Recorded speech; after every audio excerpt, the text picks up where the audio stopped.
Master minds commerce చదవాలనుకునే 10th inter విద్యార్థుల తొలి ఎంపిక.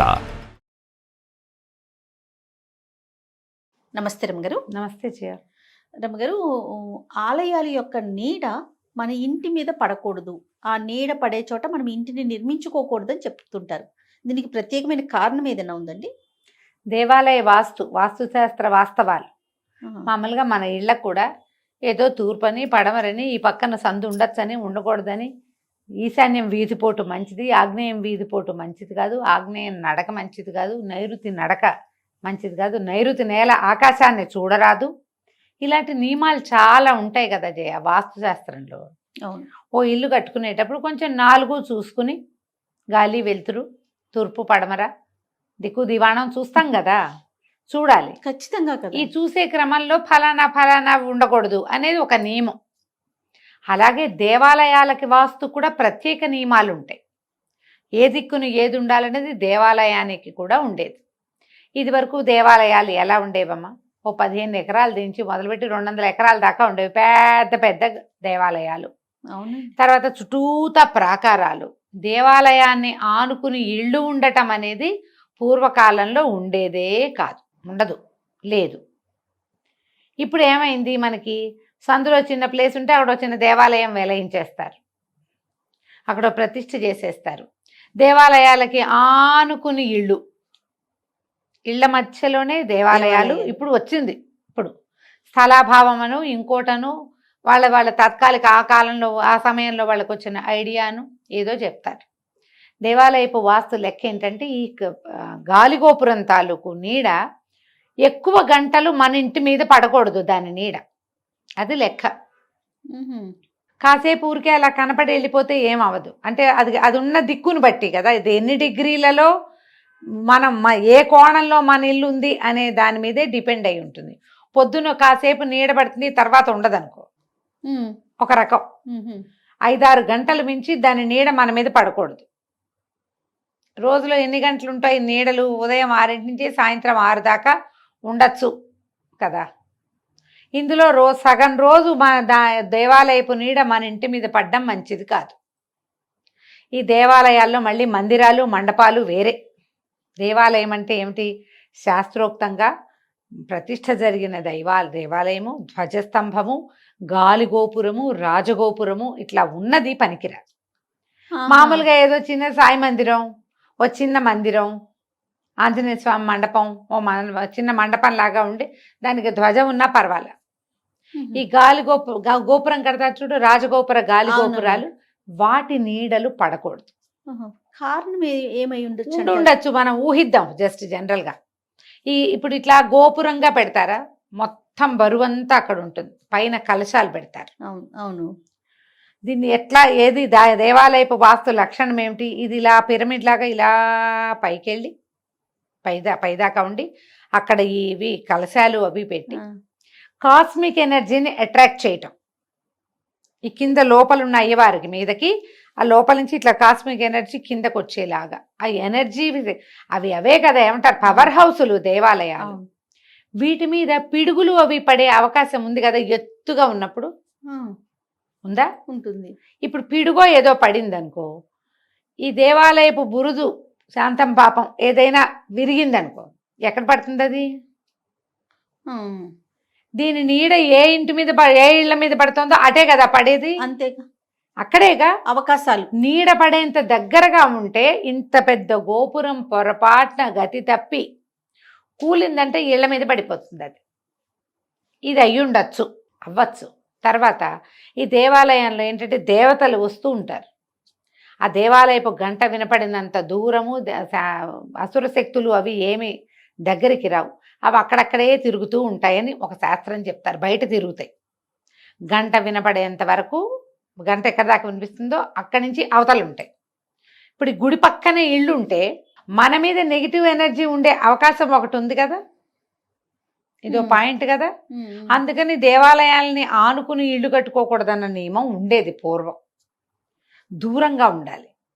దేవాలయాలు కొంచెం విశాలంగా ఉంటాయి. అవి ఏం చేస్తారు, మధ్యలో గోపురాలు కట్టి ప్రాకారాలు, ప్రాంగణాల్లో పెద్ద పెద్దవి ఉండేవి కదా, ప్రాకారాలు యువతలకి కడతారు.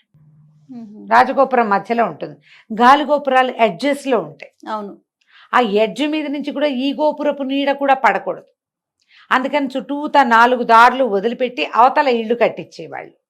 Safety measures ఏజయ్యా. ఒకటి వాస్తుశాస్త్ర వాస్తవం అయ్యుండొచ్చు, కాస్మిక్ ఎనర్జీ నుంచి చేయటం కోసం, అంటే ఈ వచ్చే ఎనర్జీకి ఈ ఇళ్ళు వాకిళ్ళు ఇళ్లలో చేసేటువంటి రకరకాలవి అవి అడ్డం లేకుండా ఉండటం, దేవాలయం వల్ల పారద్రోల పడే నెగిటివ్ ఎనర్జీకి డైరెక్ట్ సోర్స్గా జనం దొరకకుండా ఉండడం అయ్యుండొచ్చు. మనం ఊహిస్తున్నాం అంతే, మేబీ అయ్యుండొచ్చు. ఈ వాస్తుశాస్త్ర వాస్తవాల్లో ఇది ప్రత్యేకంగా చెప్తారు, దేవాలయపు నీడ పడకూడదు, ఇది మంచిది కాదు. ఇందులో వెనకాలన్న ప్రమాదం ఏంటంటే కూలడం అయి ఉండాలి. ఎప్పుడైనా జరగచ్చు కదమ్మా దైవవశాత్తు, విపత్తులు మనం చెప్పలేం కదా, ఆకస్మిక విపత్తులు. అందుకని ఈ మాట చెప్పేవాళ్ళు. ఇప్పుడు మనం ఏం చేస్తున్నాము, ఈ మన చూడు కొన్ని ఏరియాస్లో అయితే దేవాలయాన్ని పక్కనే ఉంటాయి ఇళ్ళు. అవును, పూర్వకాలపు దేవాలయాల పక్కన ఇళ్ళు చూస్తామా మనం ఎక్కడైనా?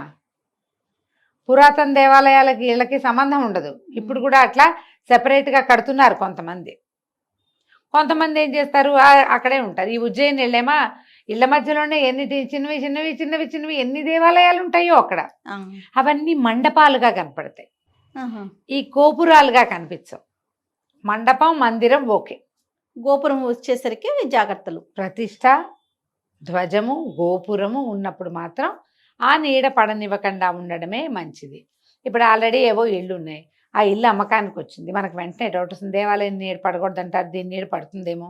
ఇప్పుడు ఎట్లా ప్రశ్నిస్తారు, బేరాలు రావు ఆ ఇళ్ళకి. అవును, నమ్మకాలు లేని వాళ్ళు కొనుక్కుంటారు. కాస్త కుస్తా వాస్తు నమ్మే వాళ్ళు ఎవరు దానికి తీసుకోరు. అవును, ఈ ప్రమాదం ఉంది. ఎవరు నువ్వు నమ్మినా నమ్మకపోయినా జరిగేది జరగమాంది. నువ్వు నమ్మితే నమ్మినట్టు జరుగుతుంది, నమ్మకపోయినా జరుగుతుంది, అంతే, నమ్మించేలాగా జరుగుతుంది తర్వాత అది, అంతే కదా. ఎప్పుడు కూడా బేసిక్ వాస్తు రూల్స్ని పాటించాలి. చాలా తీవ్రంగా మనం ఏం పాటించలేం. పైగా నగరాలకు వాస్తు లేదంటారు. ఊళ్ళల్లో వాస్తు ఉంటుంది, నగరాలకు వాస్తు లేదు. ఎందుకంటే ఇక్కడ అలా కుదరదు, ఇక్కడ లేదు. ఇక్కడ ఈ వాస్తు పురుషుడి ఎనర్జీ ప్లేసెస్ వేరేగా ఉంటాయి. అందుకని ఇక్కడ ఏం పెద్ద పాటించాం.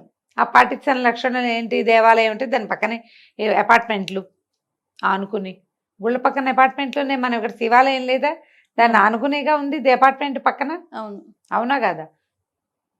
చేసేదేం లేదు, ఎక్కువగా ప్రశ్నించొద్దు, కొద్దిగా తెలుసుకోండి. మీరు కొత్తగా కొనుక్కునేటప్పుడు తెలుసుకోండి, ఆలోచించటం అంతే. ఆల్రెడీ ఉందనుకో, దేవుడా అని ఒక దండం పెట్టుకోవడం, దీనికి గోపురం లేదు రాజగోపురం లేదని సంతోషించండి అంతే. మన అవకాశాన్ని బట్టి వెళ్ళటమే ఇంకా చేయగలిగింది. బేసిక్ రూల్ అయితే అది ఉండేది పూర్వకాలంలో, పాత రోజుల్లోనూ ఈ విషయం చెప్పేవాళ్ళు. అదేలేండి. ఇప్పుడు విధానం అట్లా లేదు కాబట్టి ఇప్పుడైనా నువ్వు చూడు, ఈ కాంచీపురం కానీ మధురై కానీ ఈ దేవాలయాలకు వెళ్తాం, అక్కడ ఎన్ని దేవాలయాలు ఉంటాయి ఆ ఊళ్ళలో, కానీ ఇళ్ళు ఉండవు, చుట్టుపక్కల దూరంగా ఉంటాయి.